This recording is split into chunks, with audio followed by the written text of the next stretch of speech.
Bonjour, dans cette vidéo je vais répondre à la question comment une fille peut battre un garçon au jeu d'échecs. Avant tout ça, je vous invite à cliquer sur le bouton s'abonner pour recevoir mes conseils et ma méthode pour améliorer les résultats scolaires de votre enfant grâce au jeu d'échecs et d'en faire un champion du jeu d'échecs. Donc là justement, avec des exemples tirés de mes parties, on va essayer de voir les qualités que les filles ont et qui leur permettent de battre les garçons. Donc dans cette position, j'avais les noirs. Donc je venais de jouer mon roi qui était en G6, en F5. Et là malheureusement dans cette position, les blancs ont un coup qui me force à perdre en un coup. Donc essayez de trouver le coup des blancs. Soyez une fille dans cette position et trouvez le coup qui gagne le garçon. Donc si vous avez trouvé, je vous donne la solution pour voir si c'est bon. Donc c'était le G4 et là ça donne échec et mat. Il suffit de regarder. Ces cases sont contrôlées par la dame. Les cases en rouge sont contrôlées par le fou et en jaune par le pion. Donc il y a échec et mat.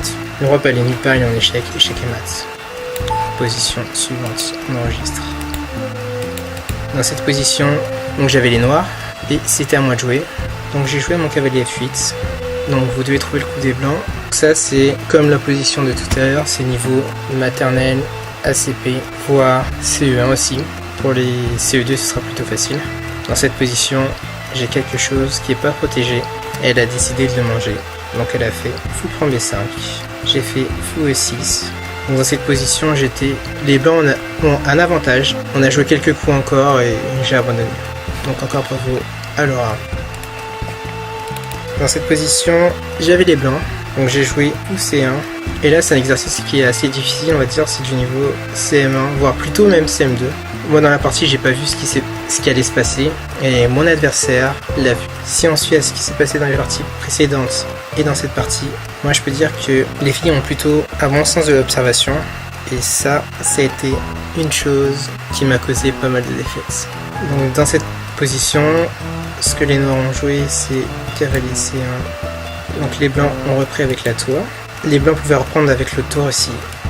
Surtout C1. On verra après ce qui s'est passé. Donc là c'est le coup de la partie. Et là essayez de trouver le coup des noirs. Donc les noirs ont joué fou A3. Donc ils attaquent la tour. Le problème, la tour peut pas aller en C2 à cause du fou. Elle peut pas aller en B1 à cause du fou. Elle peut aller en A1. Mais si elle va en A1 par exemple, moi je mets mon fou en B2. Donc les noirs attaquent le cavalier et la tour. Donc les blancs veulent protéger leur cavalier. Donc ils vont jouer cavalier A4.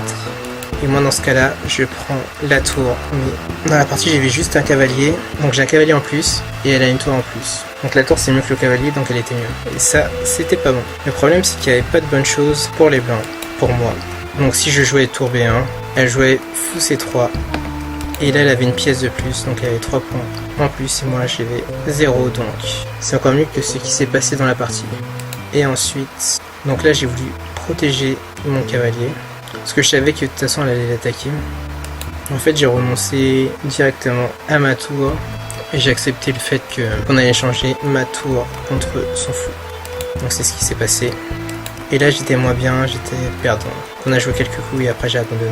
Et pour revenir à une séquence qui s'est passée dans la partie, ici, si j'avais joué l'autre coup de tour DC1, en fait ce qui allait se passer maintenant c'est simple, c'est la même idée. Fou A3 qui attaque la tour. On pouvait jouer tour D1, tour E1 ou tour F1, ça revient au même. Et là on attaque les deux pièces. Et les noirs sont gagnants. Donc là vraiment c'est une des choses que je me rends compte avec cette analyse. Si une fille veut battre un garçon, elle doit utiliser son sens de l'observation. Comme ça elle pourra le battre. Ensuite, position suivante. Dans cette position, si on a de jouer, l'idée c'est d'essayer de gagner du matériel. Réfléchissez, trouvez le bon coup. Donc là je vais vous donner la solution, c'est tour G3. En fait, je donne ma tour, mais en fait les blancs ne peuvent pas prendre la tour. Donc là dans la partie, comme j'avais les blancs, je pouvais pas prendre la tour, tout simplement parce que sinon je me mettais en échec. On n'a pas le droit de se mettre en échec. Sinon en fait, si on reprenait la tour, la dame attaquerait le roi et le roi serait en échec, donc ça c'est pas possible. Donc là j'avais pas beaucoup de temps, mais de toute façon ma position était déjà perdante à ce moment-là. J'ai joué le cavalier, et ici elle a joué dame H5 et j'ai perdu autant. Donc là dans cette position normalement c'est un mat en 9 et elle pouvait jouer un meilleur coup, c'était dame H3, donc même les filles font des erreurs. Donc là on empêche le mat, parce que là en fait si c'était au noir de jouer, il menace Dame G2 qui donne échec et mat. Donc on empêche l'échec et mat en G2. Les noirs prennent. La dame protège la case G2. Donc je reprends. Je menace l'échec et mat en H2 avec ma dame. Et même avec ma tour. Donc dame reprend et je joue dame F1 pour donner un échec et mat. Donc si dame G1, dame H, G2 ça donne échec et mat. Ici dame F1, dame prend F1, échec et mat. Voilà, bon, elle l'a pas vu mais son coup était très bon aussi. Non seulement je perds autant mais en plus c'était un mat. Si je jouais la meilleure défense. Donc bravo encore à Laura. Position suivante. Donc là c'était une partie officielle au championnat d'Europe amateur que j'ai joué en 2016. C'était en Slovaquie. Et j'ai perdu contre Simona. Donc c'était une jeune joueuse. Je crois qu'elle avait 14 ans, quelque chose comme ça. Première partie. Ça faisait des mois que j'avais pas joué. Et quand on commence par une défaite, surtout contre une jeune joueuse, j'ai revu l'année d'après, parce que j'ai fait le tournoi de Slovaquie que j'ai réussi. Et là, elle avait beaucoup progressé, son classement avait vraiment augmenté. Donc je me dis, j'ai perdu contre une joueuse qui avait du talent. Donc allez, on retourne dans la partie. Donc dans cette partie, j'ai joué cavalier C3. Et ce coup était une grosse erreur. En fait, j'aurais dû jouer pion prend D5, fou prend D5. Fou et 6. Et dans cette position, en fait, c'était plus ou moins égal.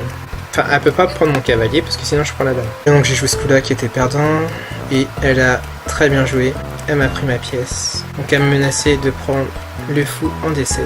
Et après, prendre la tour en C8. Et se transformer en dame. En fait, ici, il y a quelque chose que j'ai pas vu. Je voulais mettre mon cavalier en E2. Et là, je me suis dit, mince, c'est pas possible. Parce que son fou contrôle la case E2 et si je mets mon cavalier en 2, elle joue fou prend E2 et je perds ma pièce. Ce qui m'a vraiment impressionné, c'est que justement, contrairement à moi qui suis un garçon, une fille ça reste très concentré. Vu que c'était pas la seule fille que j'ai affrontée dans le tournoi, en fait elles sont très concentrées et elles veulent gagner. Donc là j'ai fait une autre erreur, j'ai voulu attaquer son fou. J'ai cru au Père Noël, j'ai voulu qu'elle le joue en D5, qu'elle joue son fou en D5, mais elle l'a pas fait. Elle m'a pris mon fou et là elle a une pièce de plus. Donc là j'étais perdant. Et ce que j'ai fait, j'ai repris le pion parce que sinon les pions allaient aller à dame. Parce que le pion allait prendre en C8. Ce qu'elle a fait, c'est qu'elle a pris mon cavalier avec sa tour. J'ai repris le fou et elle a repris le pion avec la tour. Elle avait une pièce de plus. J'avais pas de compensation, donc j'ai pas un avantage pour la pièce que j'ai en moins. Je pouvais pas donner échec et mat. Donc là je devais perdre. J'ai joué quelques coups et j'ai perdu. Et pour me consoler, l'année suivante, j'ai battu son père. J'aurais préféré la battre, mais puis j'ai vu qu'elle a progressé, elle a fait même un bon tournoi. Là, c'était bien pour moi aussi parce que j'ai fait un bon tournoi. J'ai fait un meilleur tournoi, donc ce qui fait que j'ai pas joué. Donc, en fait, si une fille veut battre un garçon, elle doit être très attentive. C'est souvent une qualité que les filles ont. Elles ont une volonté de gagner aussi, qui est importante. Et elles calculent bien les variantes. Donc, voilà, elles sont attentives, elles calculent bien les variantes. Elles voient les échecs et maths. Ça, c'est sûr. Quand elles ont un avantage, en général, elles réussissent plus ou moins à le concrétiser. Plutôt plus que moi, en fait. Et si j'avais joué un jeu dans mon style, je pense que j'aurais pas perdu. Voilà, j'ai montré quelques défaites contre des filles. Pour être honnête, ça change pas grand-chose. Ça change rien du tout. Parce qu'une défaite reste une défaite. Donc si cette vidéo t'a plu, clique sur j'aime. N'hésite pas à la partager. Si tu penses qu'elle peut être utile pour des parents qui enseignent le jeu d'échecs à leurs enfants, ou même pour des joueurs d'échecs, ou même pour des filles, pour les encourager à jouer aux échecs, et leur montrer qu'elles peuvent battre des garçons. Et sinon, je t'invite à télécharger ma vidéo qui te permettra de devenir un génie du jeu d'échecs en 15 minutes par jour. À bientôt.